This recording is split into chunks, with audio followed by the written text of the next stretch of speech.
Clay, got a big game of club footy this weekend. The brothers, Kimberley versus UWA, all fighting for those top 4 spots. How are you boys shaping up for the game? What are your thoughts? Well, I'm pretty excited because it's 6v7, so the winner goes through. Top 6. Yeah.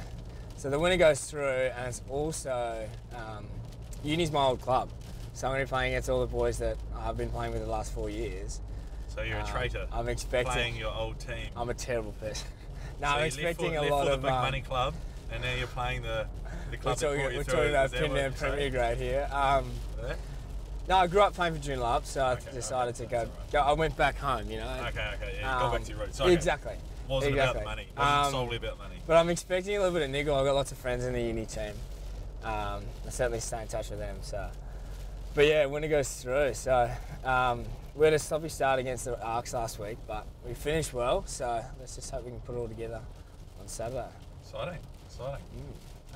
You did get a try last week as well, but then threw a big intercept ball that led to a try. So sort of, you know, a lot of good, a bit of bad this week. Hoping to get a couple. You just can't really win them all, can you? Second question. So you're a country kid, born in Kalgoorlie, grew up in Broome. What were your favourite things growing up, sort of in the outback sort of regions? In the Kimberley and the Pilbara. I mean, just not wearing shoes anywhere was great. We had Mum always had the rule of like you just come home with the street lights turn on, which was so easy because like we were just real young and running around in the street, but it was so safe. Like we never had any worry about anything. But like it's just such a free lifestyle. Like we spent most days like down the beach or driving or going on little adventures as a family. And I lived next door to my best mate, so that was pretty cool. And we had this, huge block of land out the back, Lake Placid we used to call it. And then we'd just be kicking the footy, and then like in the wet when the rain had come, like we'd just like surf down the drains because we're just like little on boogie boards and whatnot. So good fun. Yeah, it was a really good time. Living the dream. Yeah. What was it that brought you back to the Force? Because you were looking at playing Shoot Shield this year over in Sydney, getting some more experience at sort of like high level club stuff. Yeah. What brought you back to the Force? Well, as I was sort of as the Force went down, I looked for some other options, and then like the distribution of all the Force players meant that there was no doors opening in Super, and so my next option was club footy. I thought, well, where's the best club footy played? And then Sydney is the strongest club comp.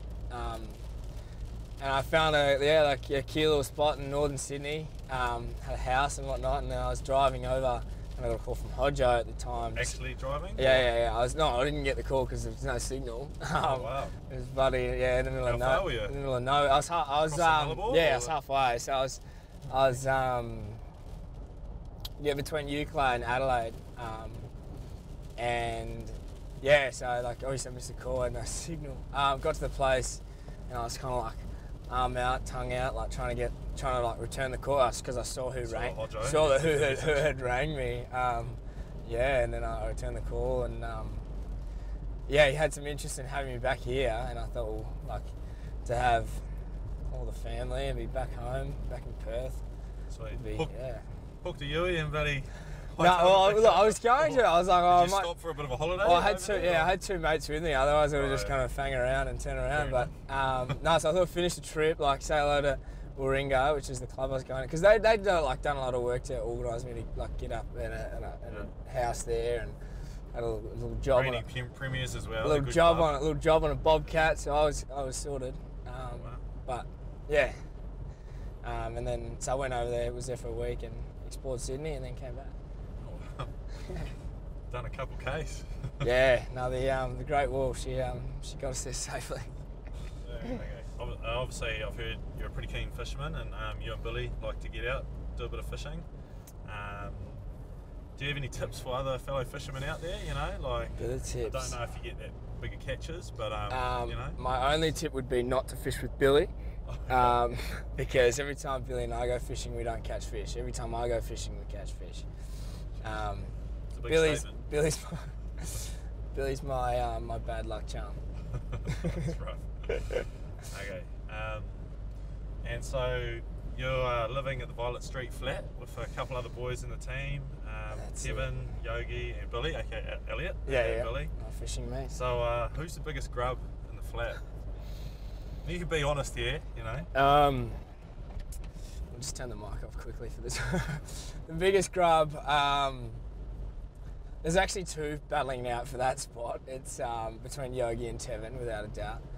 Billy's very neat and tidy. He's like the fairy, runs around and cleans the joint. Why are they the biggest grubs? Because just messy room, and they just consume so much food that it's genuinely just really hard to clean up after them, because they just like they make it. They like make a meal and then there's just like half a cow on the bench just like sitting there defrosting for the day, and like typically just the bigger humans are hard to clean for. But no, they run the house pretty well, so it's a good dynamic. It is known you're vegetarian and you're thinking about maybe going vegan as well. What inspired you to make this lifestyle choice? Not a common choice for a rugby player. Like, you're a pretty big guy, you know. Certainly not. Usually more known for rugby players eating meat and going to the gym and that sort of thing. I certainly caught my fair share of stick for it, that's for sure. So I had a partner who was vegan, and I just kind of like kept seeing all the meals that she was preparing, and a lot of times they looked better than the ones that I was making. So I was like, oh, I might just try it. Probably save a lot of money too, eh? Oh yeah, So I tried it, and then I just started, I felt really good. Like when I cut meat out, and I thought I'd learn a little bit more about it.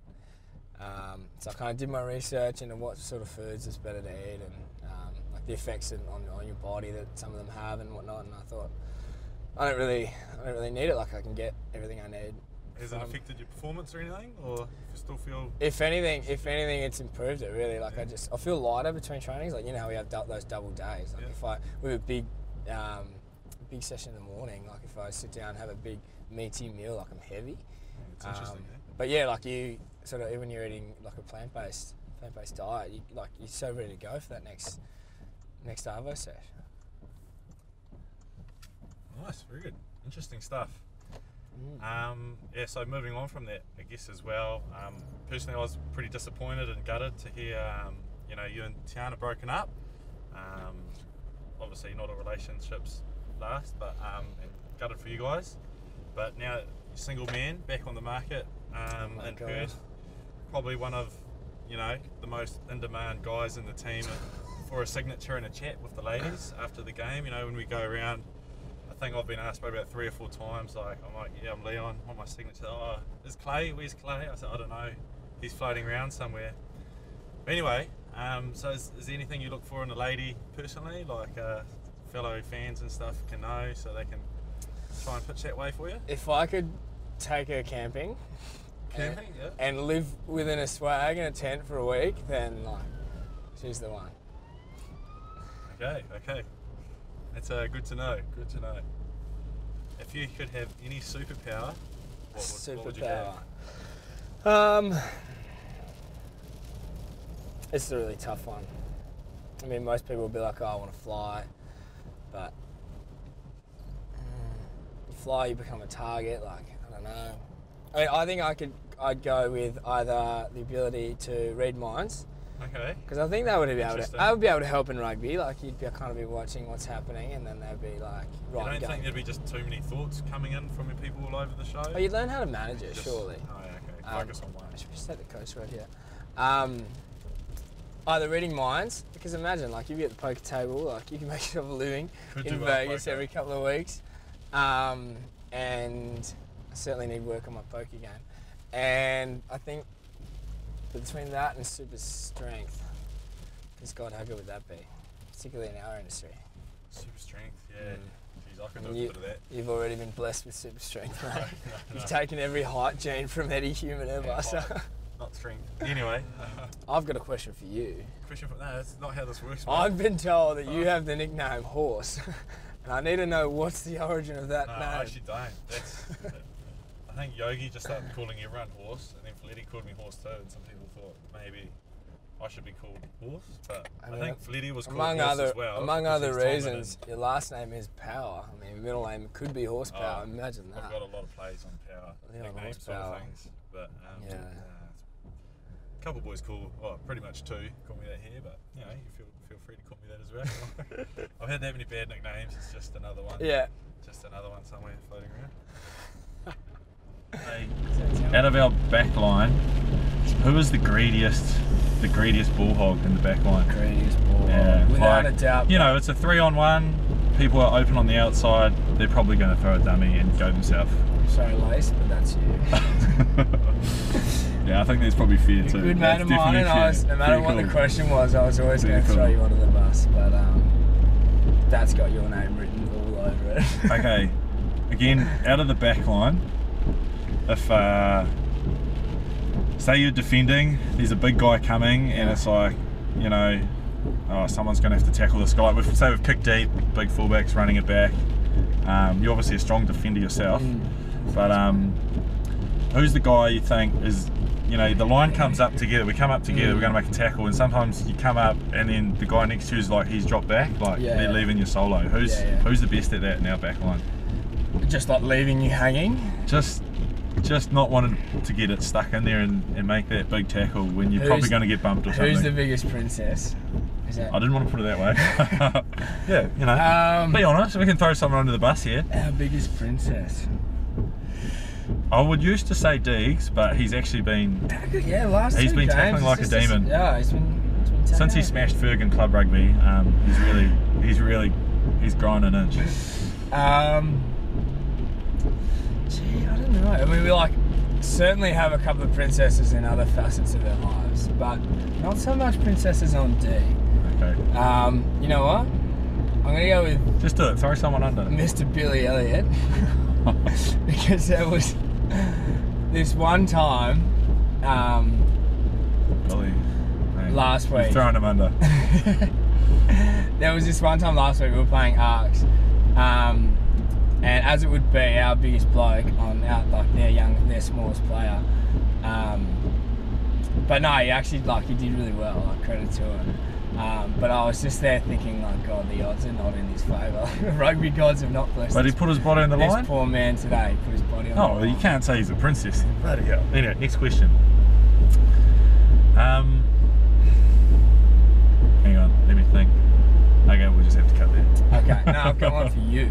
Okay. Okay, who is the one player that you would hate the most to live with? Like, who is the... To live with? Yeah, like, if you had to live with anyone, and you've got your list of, like, most wanted, least wanted, who's at the top, who's down the bottom, and why? It depends which way you look at it. Like, I feel like living with Ferg would be so much fun, but he's just such a grub. Like, do you want to live with a... It's either the best or the worst thing. Yeah, like, you're going to have fun, but geez, it's going to be a grubby place.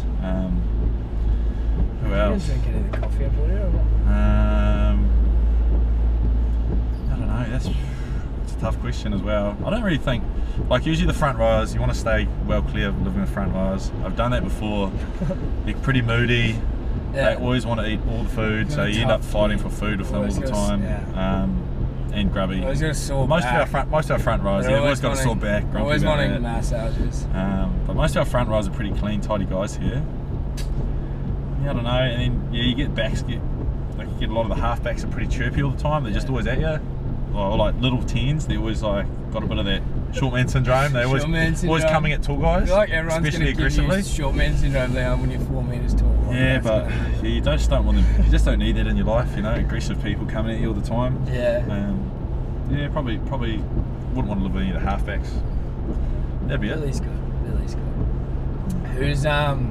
Who's in your opinion? Who's got the best shout? Like, who is the funniest bloke at the force currently? Rodney. If rugby doesn't work out for him in the next couple of years, stand-up comedian, he'll make $1 million. I feel like he should do that. I feel like he really should do that. Or he'll be a radio DJ. I don't know, something along those lines. Do you have any pre-game superstitions? Like, you've got to wear the same pair of jocks, or... No, I don't have any of that bull dust. I just I like a good routine. Like, big on eating a lot the day before I come into the day of the game. Yeah. I like to have a good meal of pasta, sort of KFC 4 hours before. Yeah. Not KFC. You're a huge KFC fan. I do like a little bit of the dirty bird. It's a special treat from time to time. But no, just like a good routine, little nap in the afternoon if it's a night game. Look through changes we've made from week to week, so I don't sort of muck gotcha. anything up with what we're doing. Yeah, What's so like your ideal pre-game song? Like if one song could completely like a bit of instill sort your of mood. like, I don't know, like a bit of old rock. Yeah. The old Eminem, You Lose Yourself is a good one. Good pump up song. That's a big one. I used to be a pretty big Prodigy fan, like that was always How my, good would Prodigy? that's I wish always they'd my come CD back I'd on have the in the scene. car driving to the Yeah. club game back in the day, always Miss gets Prodigy. me up. And then we had that at the stadium the other day when we were running back into the changing rooms, which was pretty cool. We did too. Yeah. They sort of anything goes. Yeah, beauty. Do you have a music genre in particular that you usually listen to or not? Just anything, eh? Yeah. Just no particular style. I like a lot of the old sort of 90s, early 2000s stuff because that's sort of when I grew up. The noughties were good. I don't like the modern rap stuff that we get these days. Sort of all those. Hip hop's taking a turn. Yeah. I find it quite negative. I don't know. A bit too deep and angry. Well, you're a bit of a musician yourself as well, so. No, not really. I dabbled, terrible as well. On the guitar. Mate, when are we gonna have like a sing song, mate? That's it. Yeah. We need an afternoon, I reckon. All the lads, a couple of guitars. Be perfect.